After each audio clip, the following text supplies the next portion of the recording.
In this video, I'm going to introduce you to EdgeChains. EdgeChain is a language and a grammar for production-friendly generative AI. EdgeChain is based on JSON-net and works on Java, Python, JavaScript, and few other languages. EdgeChains prompts live declaratively and outside code. EdgeChain is very easy to test, deploy, and reason. Installation is also fairly simple, and all the steps are given in this GitHub repo, which simply consists of copying the content from example folder, setting the OpenAI key, and then setting up your vector database connection, and then running the jar file. That's about it.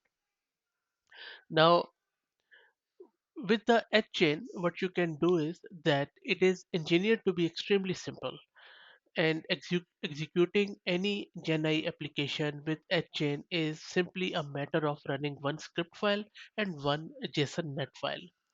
And you'll be really pleasantly surprised about the simplicity. And the prompts are written in JSON net, which makes it really easy and versionable and also very easy to manage. Now, another great feature of EdgeChains is that EdgeChain automatically parallelizes LLM chains and chain of thought tasks across CPUs, GPUs, and TPUs using the Java virtual machine. EdgeChain is inherently fault tolerant and can continue to retry and back off even if some of the requests in the system fail. And obviously, it is very scalable, and you can use it to write your own code applications or chain of thought applications on large number of APIs, prompt lengths, and vector datasets.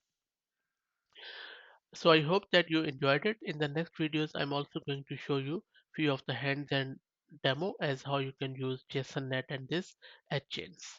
If you like the content, please consider subscribing to the channel. Thank you.